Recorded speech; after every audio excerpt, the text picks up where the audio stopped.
Welcome to Framework. This is John, one of the hosts of Framework, and with me, as always, is Al, the other host of Framework. How you doing, Al? Yeah, that's me. I guess I'm a little sad that Norm Macdonald died. That's our thing today. Yeah. We're going to talk about Norm Macdonald. We brought in our buddy Chris, who's Chris Prentice, who's been with us a few other times, who probably loves Norm Macdonald more than I do, even. That's no probably at all. Yeah, I mean, nobody has made me laugh harder in my lifetime than Norm. I mean, it's hands down. There may be people who have made me laugh more in terms of, quantity because maybe I interact with them or listen to them. He's not the most prolific, or was not. No. I mean, he was Yeah. like this is kind of a weird analogy, but I kind of feel like Norm dying. It's sort of like how just an everyday resident of Gotham City would feel if Batman died. You don't know him. I love this. You don't have a personal connection. He's not a relative. He's not someone that is in your life every day, but he's done so much for you that you're almost not even aware of.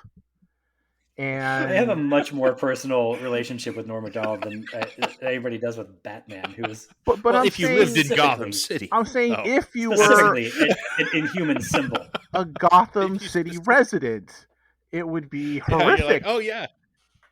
Mm-hmm. Like my aunt was on that boat that he saved from the Mad Hatter. Yes, it would be so sudden, and it would just be out of nowhere because Batman's just kind of been this presence in your life for so long, just like Norm has been a presence in my life for about 30 years, and you just kind of take for granted. Yeah, he doesn't have a show that's every day. He doesn't do stand up every week in your area, but every now and again he shows up and he delivers and he makes you laugh like crazy.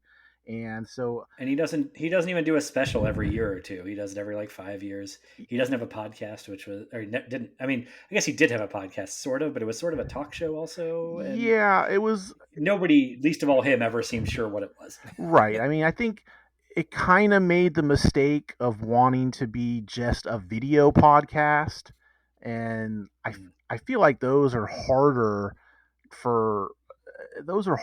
to become mainstream. I think podcast is just people want to listen. They don't want a visual component. Even though there was a lot of the stuff they did visually on that show that made me laugh quite a bit. But yeah, that I think that was kind of his. It's strange because otherwise Norm was always about taking the shortcut.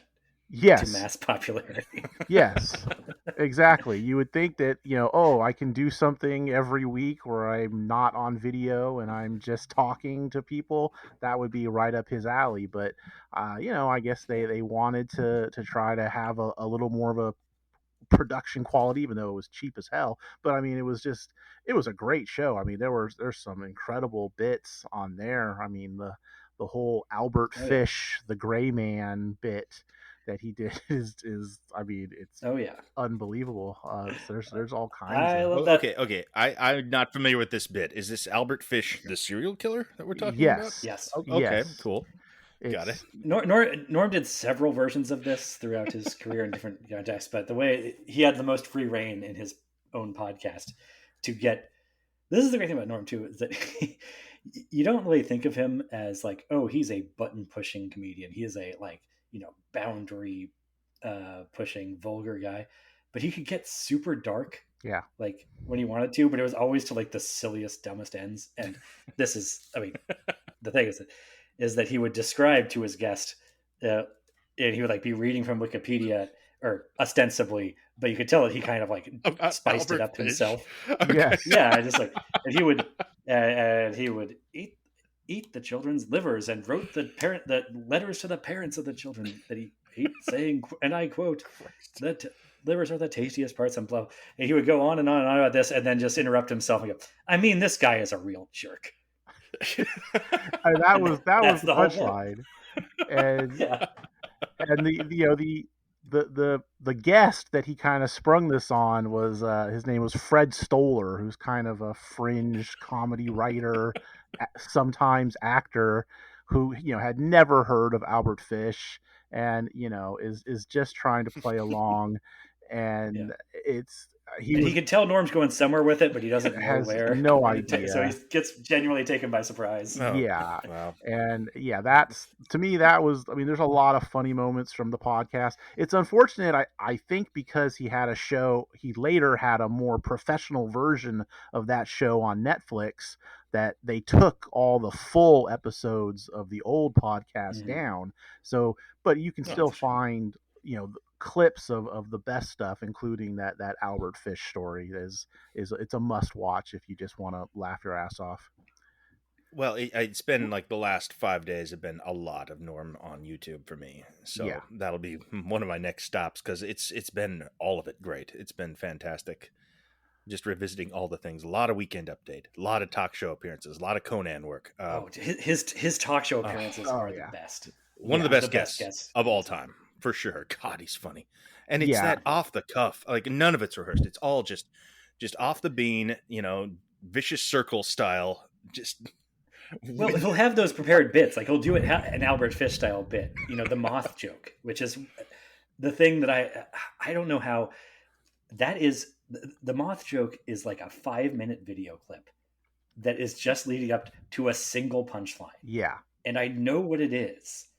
And yet I can still go back and watch the entire thing and laugh my ass off when he gets to the punchline that I know is coming. Yeah. Well, the real treat about the moth joke, and I was listening to Conan's kind of, I guess you call it, Remembrance of Norm podcast, and they were basically discussing that it's that whole moth joke. It's just the joy of seeing his brain work, because it's so much of that is just coming to him right there. I mean, I don't think he knew every nuance of that joke going in. It's just kind of, okay, he's now in this corner. Now, how is he going to get out of that He's corner? just in Russian novel mode. Exactly. He's like yes. It's capable of riffing in. it's all just a bunch of names from like Chekhov plays, basically, is what he's using, and it's all just to get to that punchline, and that's what was the beauty of it. I mean, I would say my favorite talk show appearance from him, I mean, and obviously there are hundreds, literally, but was his appearance on Letterman just after being fired from Weekend Update. Oh man, yeah. It Yeah. is Never just forgot that. Oh, it is so funny, and it's the combination of Norm kind of trying to be the wide-eyed, aw shucks, hey, these things happen, while Letterman is really kind of pushing the, this Don Allmeyer, this guy's a pinhead, that kind of stuff, and just the He's combination. is pissed off, and that's what Oh makes yeah, Yeah, yeah.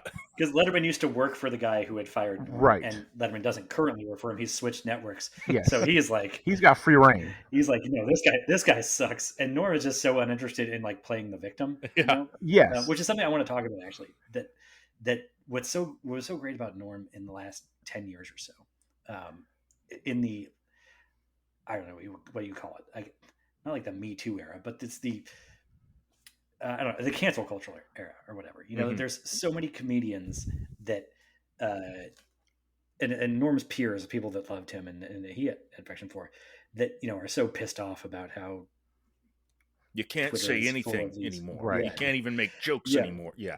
Yeah. Yeah. And Norm was great because he didn't like. I mean, he didn't have like he was not a social justice warrior by any No. stretch of the imagination.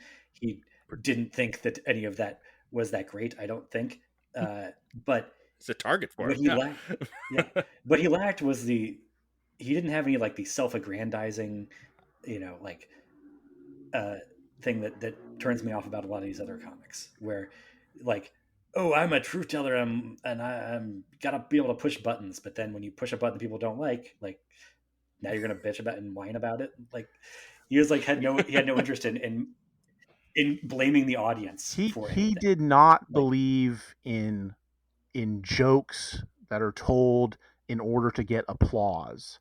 Jokes are supposed to Sure. elicit laughter, not applause, and I think that's that's the shift that we've been seeing, is that you want comedians who will agree with you and will kind of reinforce your own thoughts, and they tell their joke and you don't really laugh, but oh, I agree with that. I applaud that. And Norm was as against that type of comedy as anybody.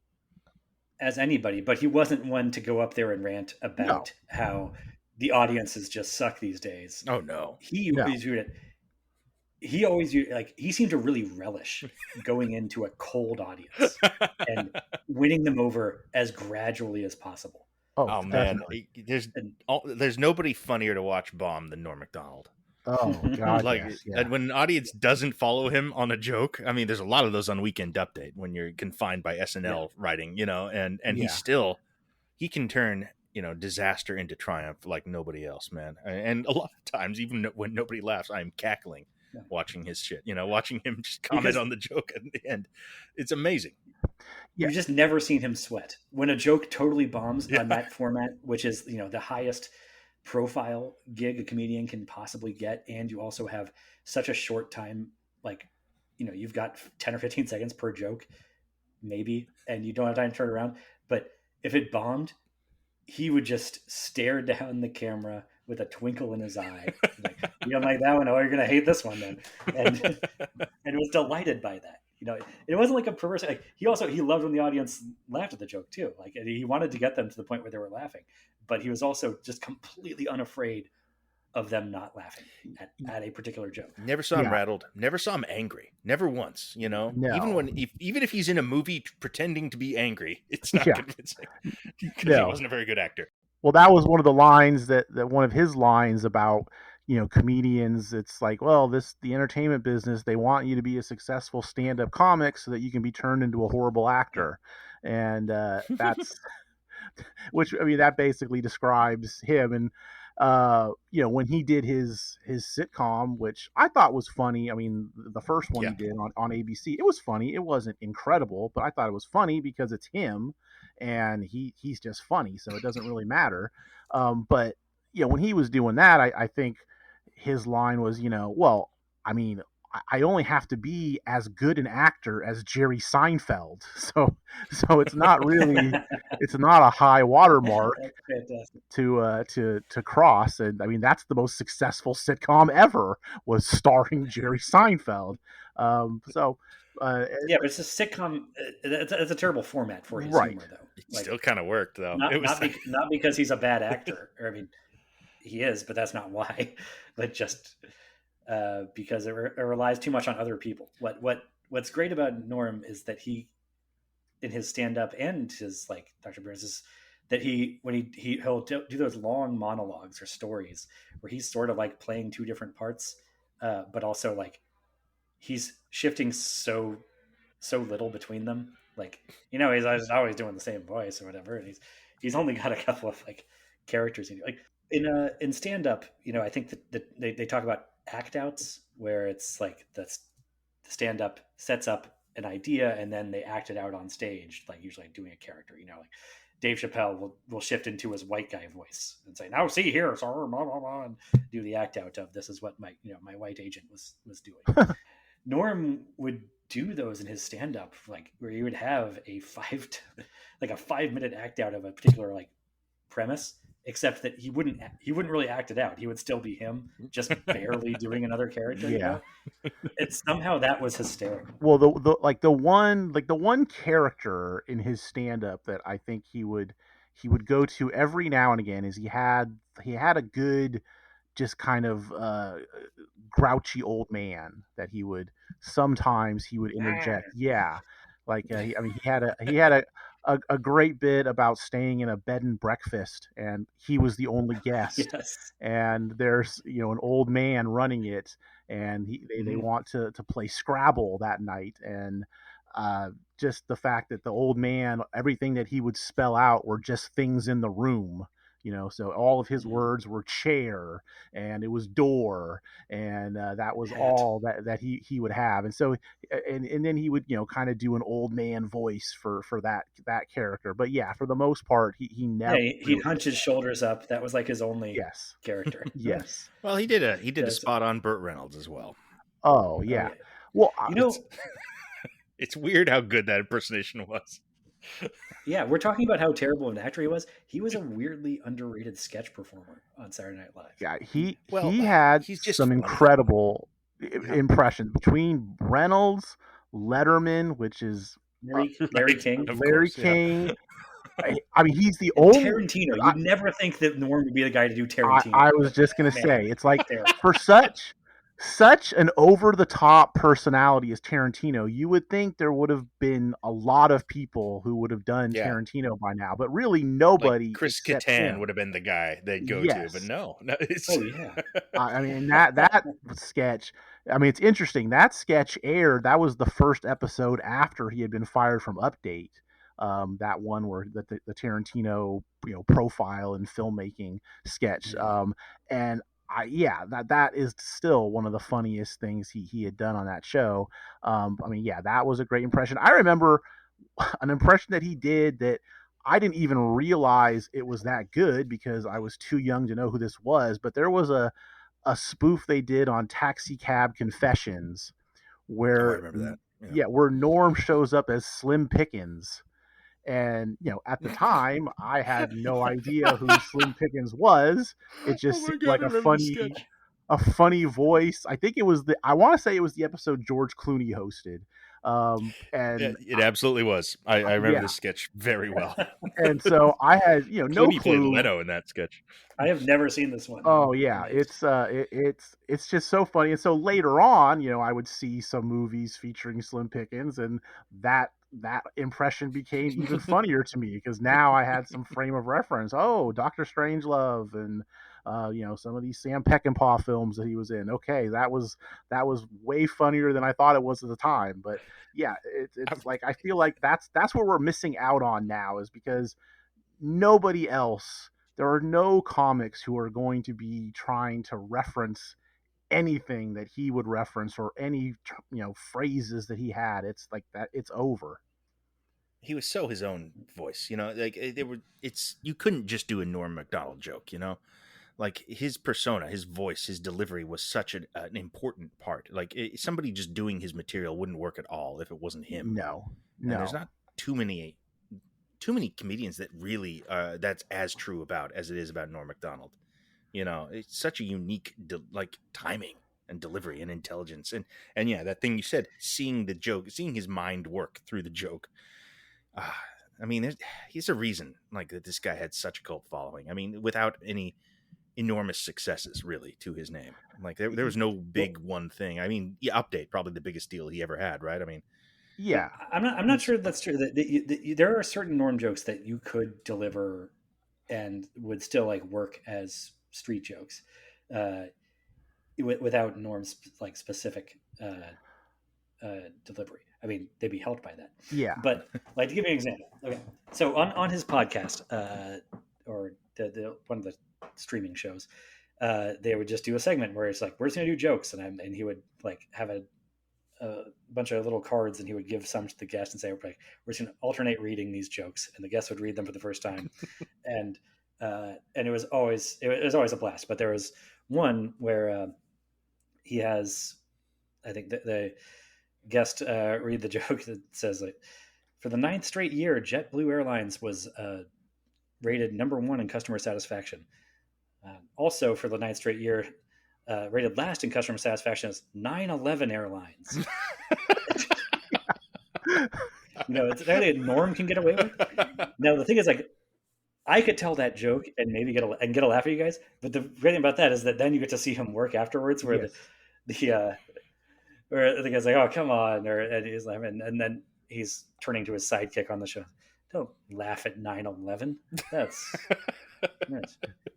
Remember, I had to walk through blood and bones in Lower Manhattan looking for my brother. God. And then he pauses for 2 seconds and goes, he was in Northern Canada at the time. But Yeah, you can tell they had the scripted joke, and then he riffed this little thing that is so much funnier. that was definitely one of my favorites. I love that. But my all time single favorite of the blue card jokes from that podcast. It was also with Fred Stoller was the guest, and so it's I'll just go ahead and tell it, nowhere near as good as Norm, but it was basically, why did the man throw the alarm clock out the window? And so, Oh, whatever. I know this one. Yeah, he's all, well, most people would say, because he wanted to see if time could fly. That's obvious. Well, it was because it reminded him of Richard Clark, the man convicted of knife raping his wife. Let's say you could go so dark, but he had that sort of homespun like thing. I mean, it's honestly, and this is before he passed away. It's disturbing the amount of times that I will just stop and look up that joke and just watch that 20 seconds. It's not healthy how many times I do that. But it's that was my all time favorite of the blue card jokes. But I think the reason why he could do that and get away with it and get such a big laugh is that because he structured that joke in a way where knife rape was not the joke. Like it wasn't like, oh, aren't you so offended that I used the term whatever. He set up this entire another like elaborate contraption just to like misdirect you away from that. Yeah, that's exceptional. That's really good. I mean, one of my favorites of those is, it's actually not even that good of a joke. It's just funny because Norm can't quite keep it together and he starts laughing before it's done with, and that's so rare. But it just a recent study showed that men with beards are considered more attractive than men without beards. More great work from the University of Bob Seger. and he is just cracking up like at university. He's usually got such a deadpan where he like drops the card and just stares at the person, but in that one he's just giggling to himself. And these are jokes too. Like these are straight up like set up and payoff punchline jokes. I gotta look up these blue cards. It's something I'm not familiar with. Yeah. That sounds like my next stop. Yeah. Oh yeah, there's so much good stuff on the podcast that he did. It was just such a loose format, and he had some great guests. God, he had Mike Tyson on, and that episode was great because basically there's a whole part where Mike Tyson is trying to get Norm Macdonald to say a very offensive word. You can imagine what the very offensive word is, and he's just doing whatever he can. He's to get Norm to say that word, and I mean, that was one of my other favorite moments from that podcast was that Mike Tyson appearance, because there's no other. But Norm dances out of it. He does. He doesn't say it. He doesn't say it, even though Tyson is really, really putting the screws to him to say it. And I don't believe that it's because he's afraid of saying that word. Oh no, I've heard him say it. He is. This is what I'm saying. He is not. If that was Bill Burr or Nick DiPaolo or one of these other guys that like Norm was friends with, but that like I think they would take that at like Slay is like, well, no, I'm not going to be afraid to say the thing. I got to be the guy who says anything. But Norm was just like, no, I don't have a bit ready for this that justifies it. So he just worked around it and found another bit for getting out of it. Yeah, well, and it's at that point with Tyson so adamant that he say it, it's funnier that he doesn't. I mean, that's what made it funny, is if he just went ahead and said it, then everything loses its steam. But just the fact that you have as dangerous a person who's as nuts as Mike Tyson, maybe not quite now as he was 20 years ago, but still, if in general, if Mike Tyson is telling you to do something, a lot of people are probably going to do it. Yeah, if he's in the room poking me in the chest, telling me to say a word, I'm probably going to say it. Myself included. I don't think Mark's ever been afraid of anything in his life. I believe he did a voice on Mike Tyson's cartoon show. Yeah, he's the pigeon on the show. Yeah. which is a weird job for him. It's kind of like the most Family Guy kind of paycheck stuff that he did, but he's still hilarious on that. Like he's still Norm Macdonald delivering jokes. Well, he did a lot of voice work. I mean, he was like the voice of the dog in the Doctor Doolittle Eddie Murphy movies. So I mean, I'm surprised he never did a Pixar voice. I would have thought he'd have been a natural for something like that, but that never really happened. That's fun. What Pixar character should Norm Macdonald have played? Oh man, that is. Was there an old prospector toy in Toy Story? There was. Yes, that's it. That was Stinky Pete. Really? That was, I think, Kelsey Grammer, What? right? It was Kelsey Grammer. Norm's gonna be better than Kelsey Grammer. Can't Kelsey Grammer the fuck out of here. What? I think that's the one. I was making stuff up. I didn't even see that. That's real good. That was the one that Norm could have done for certain. As another one, just throw out there, like one of my favorite bits from his show to search out. Although I tried to look it up yesterday, and they had like a cut down version of it on YouTube, but it is his review of Brokeback Mountain, which just kills me. He does it. He's doing it to Todd Glass, who was a gay man, and he's talking about, he's like, and this is a great example of Norm doing just the minimal act out. He's sort of like bouncing back between two characters, but they're both kind of Norm, and it's fantastic. It's like, I thought it was a Western, and I go in there. I thought I bought a ticket to a Western, and I want to, see a guy in a white hat and a guy in a black hat pulling their guns on each other and whatever. And, I don't want to see a close up of a hard cock just slipping into an asshole over and over again. And they don't show that in the movie, but at that point, why not? Really? And then he keeps going, giving more and more examples of I want to see the town people rally around the sheriff and blah blah blah. I don't want to be just sitting in the back of the theater whacking off at some guy's beautiful asshole. And now what? Now I'm just I guess I'm just coming. I think it hits the guy in the back of the head. Now he turns around at me and now who's the homophobe?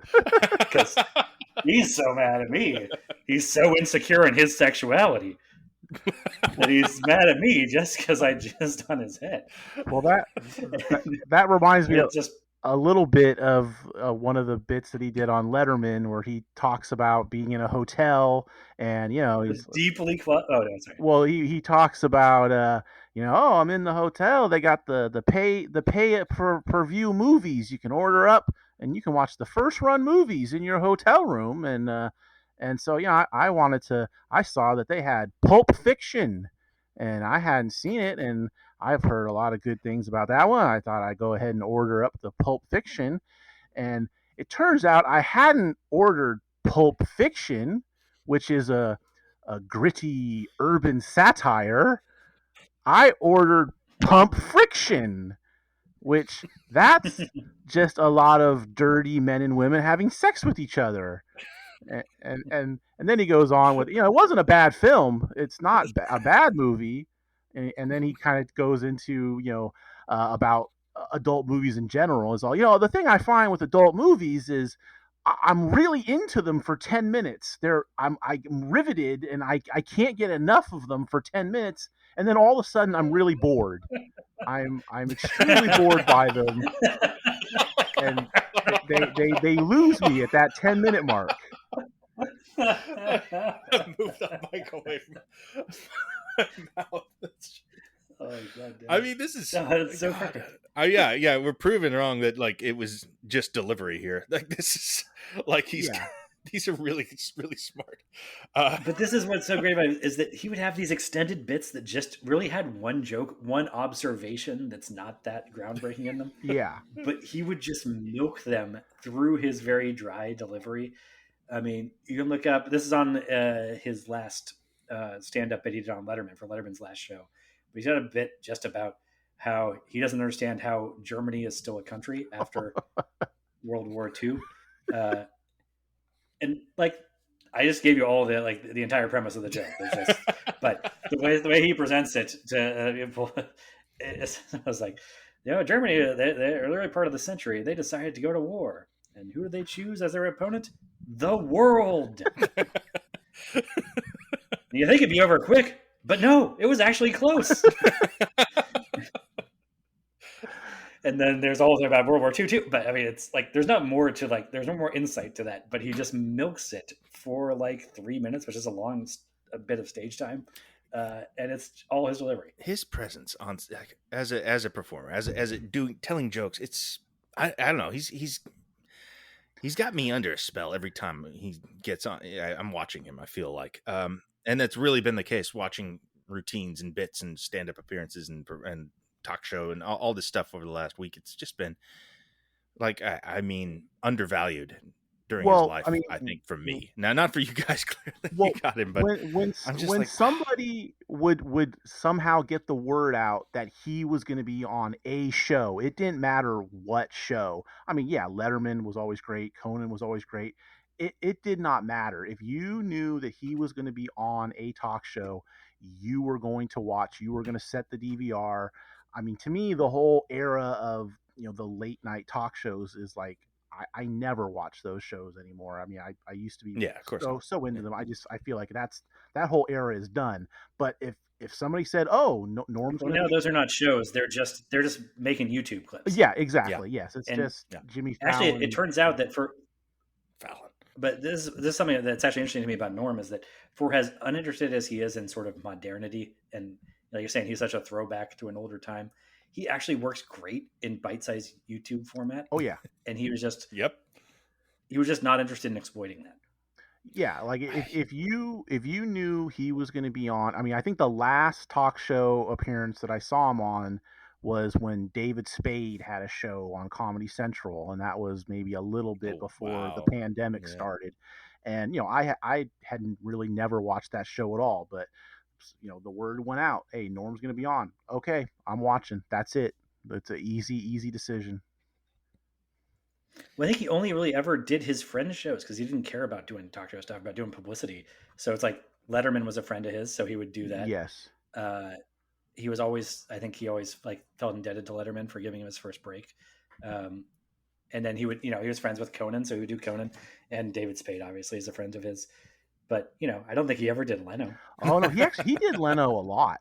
He did not as much as Letterman, but they don't show up on YouTube searches. He did it. Yeah. I mean, I can think of a lot of times that he was on with Leno. In fact, that's kind of ironic. He was on with Leno on that David Spade show. They were like both the guests on the couch or whatever, but they were both on that show. It's like, yeah, he was definitely a Letterman guy. But there are some good appearances with him on with Leno. He did a really good appearance when he was publicizing Dirty Work, and he had a lot of good material that he was going through on that appearance. We should say something about Dirty Work. That's oh yeah, it's a gem. Yeah, I love it. I was there opening night for Dirty Work, a Friday night. What's our opening weekend? Yeah. A Friday night, and it was like a packed theater, and I was like, "Oh, this is great, man! Norm has arrived." There's a lot of people in this theater. That was my memory too. I remember this movie playing to a big house, and it really worked.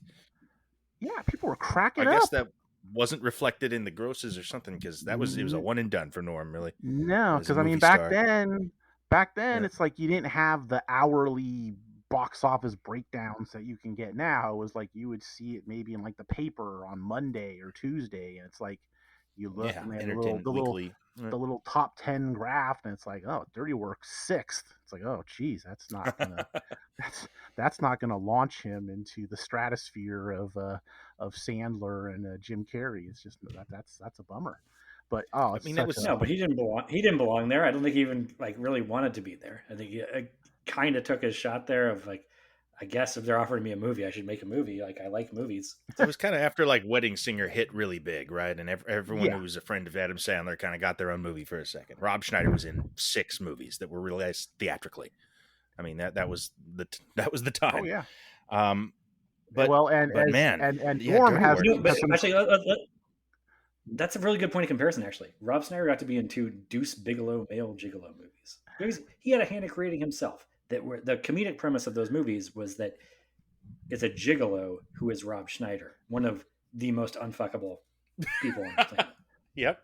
And But so that's the comedic premise I that he put out there into the world. And then he also seems like a little mad that the world accepts that premise. Like, like Rob Schneider seems to have more of a chip on his shoulder. Oh, well, he's a very angry guy in contrast. Like, you've never seen Rob Schneider without a little bit of being angry, at least not in the last 15 years or so.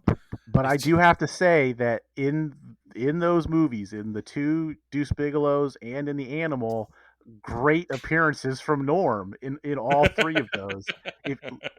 You look up his scenes in the Deuce Bigelow films, and that's more material to have you laughing, especially in the European Gigolo. I'm not even gonna try to describe it. Just you look up Norm European Gigolo, and you'll love what you see. I guarantee it. All right. So that movie, he was Dirty Work's hilarious. I mean, Yes. it's this I think so. great gem that we were fortunate enough to get.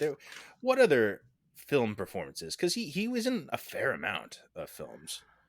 Well, but those are not the good stuff. I wouldn't recommend those as where people start. No, not necessarily. Right. But he's funny in Billy Madison. He's funny in yes. He is funny in Billy Madison. Well, he's actually in two Milos Forman movies. Very small parts. I remember him in Larry Flint. He's in, as he says, he was in The People versus Larry Flint. I played one of the people. that was his joke about that. But he's also in. Damn it, that's a good joke. It's a great joke. And then he also has great stuff about hanging out with Larry Flint, and you can look that up too. He does. That's another great impression that he does. It's an impression of Larry Flint. But he also is. Larry Flint also allows him to use the word whores a lot, which is like just not a term that's sort of fallen out of fashion, but just Norm wielded the word whores like nobody else, because he could make it sound like it was uncomfortable in his mouth, except that he was delighting in it. Yeah. he was also in Man on the Moon briefly. He's actually playing Michael Richards in Man on the Moon. It's a what? Yeah, there was a Seinfeld actor? Seinfeld, yeah. I mean, he's not really trying to be Michael Richards, but who attacked Andy? Yes, it was during an ABC sketch show called Fridays, and Norm is essentially playing Michael Richards in the scene in Man on the Moon. But the other like starring role movie that he had was Screwed. Yeah, I wanted to talk a little bit about Screwed. Yeah, it's like, and that's kind of like, it might as well have been kind of a sequel to Dirty Work, because it's all still revenge and getting revenge on the boss man and all that kind of stuff. It was before, though. It would be a prequel. Screwed was after. Yeah, Screwed was after. Really? Yes, it was like 2 years after. Yeah, that's totally backward. And I mean, it's basically it's Norm playing almost the same character from Dirty Work, and then instead of Artie Lang, you've got Dave Chappelle. Instead of Chris Farley, it's Danny DeVito, and it just doesn't have the same that Dirty Work does. It should work with those people in it, but it doesn't. I remember specific moments from it. I believe DeVito is particularly disgusting in that film, which is always fun. He plays one of his troll characters, right. And there is a bit I always remember, which is Norm filming as opposed to one more overtly trollish in this. He's got he's disgusting in it. Is it more than the Penguin? More than Always Sunny in Philadelphia? I mean, it's in that ballpark for sure. It's gross, DeVito, but I remember a scene in that where Norm's getting he's filming a fake ransom video. I think he's faking his own kidnapping or something like that. And sounds perfect. Yeah, and he's in a dog cage, and he's just water gets poured on him from off screen. He's like, oh no, urine! It's human urine, and that's all I remember of Screwed.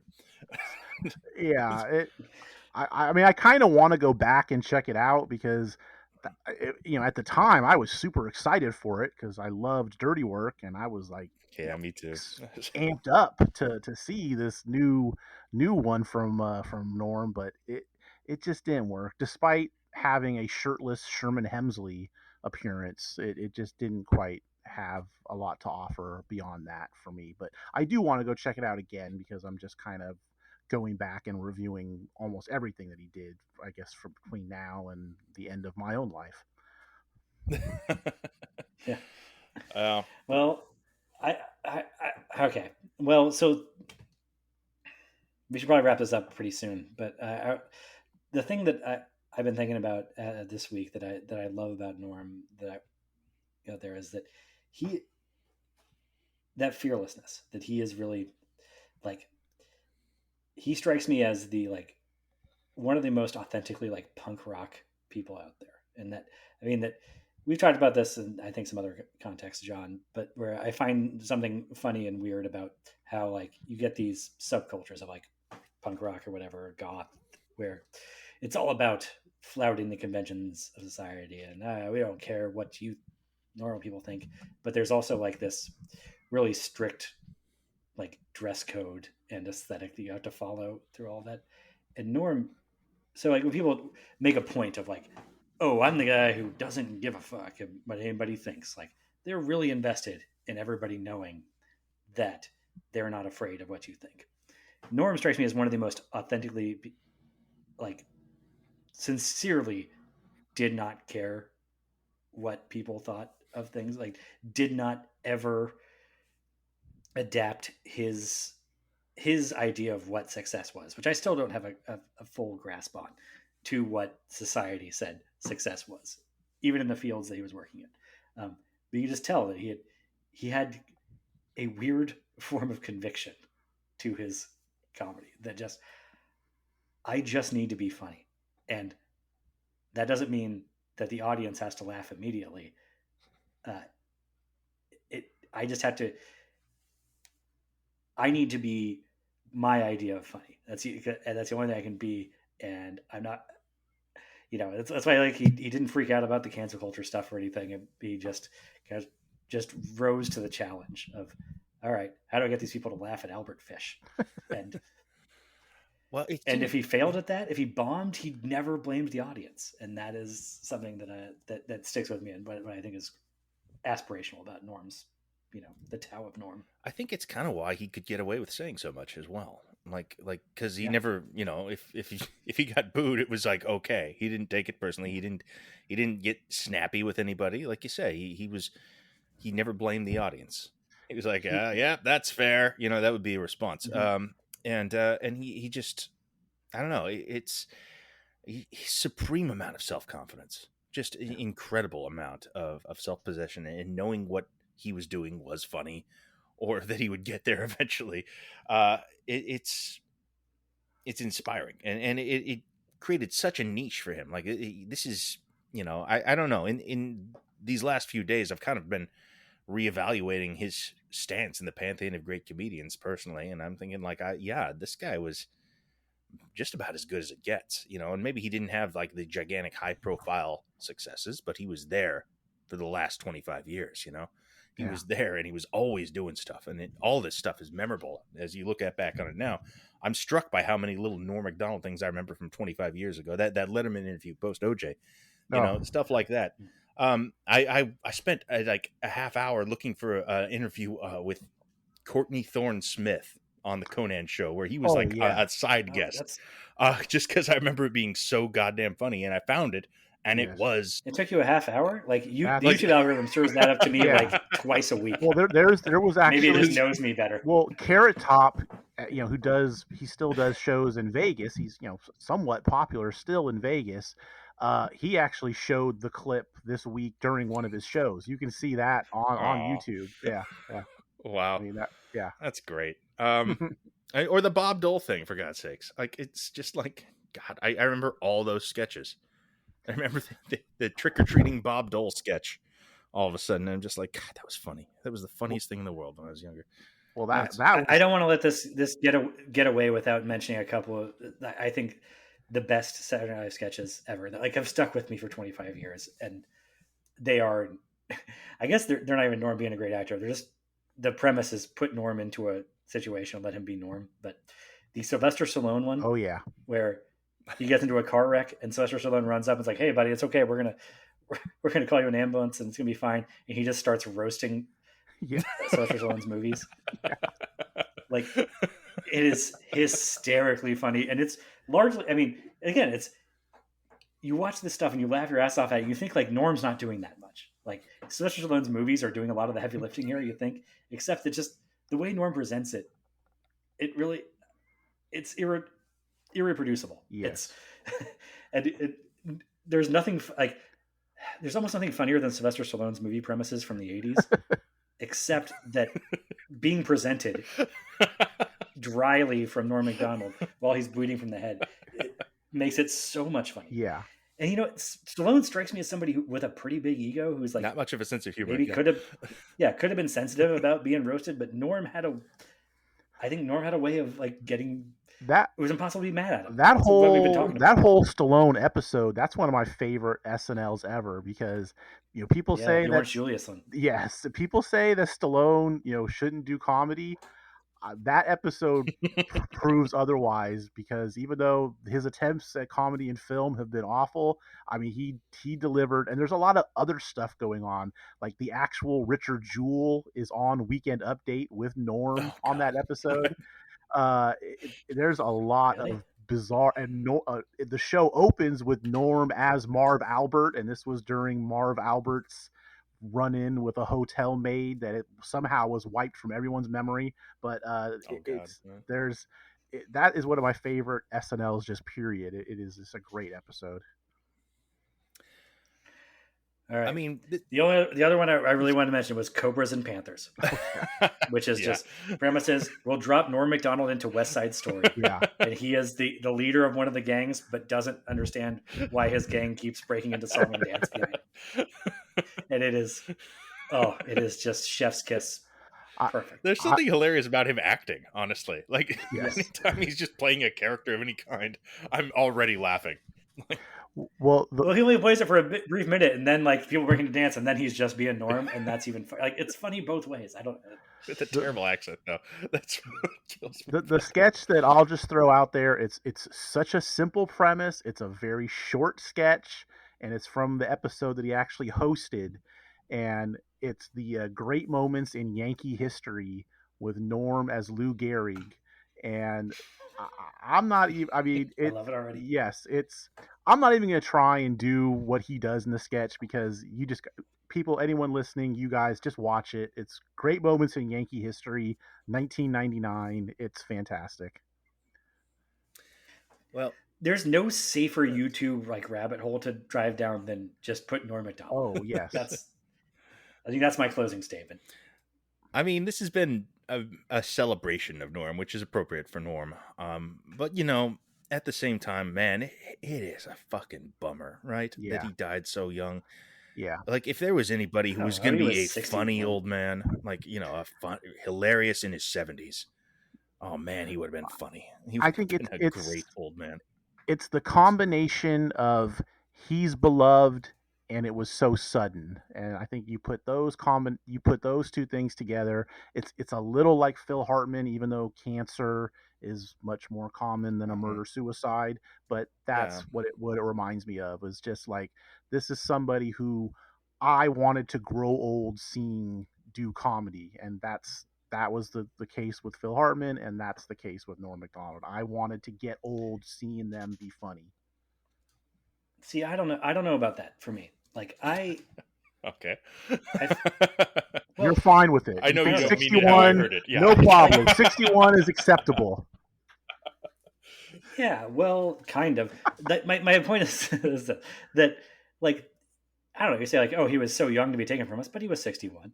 Like, he wasn't gonna like suddenly get back on Saturday Night Live or get a new sitcom or anything. Like, maybe we got a couple more comedy specials out of him, but I don't know how many comedians like did their best work at 75. I don't know.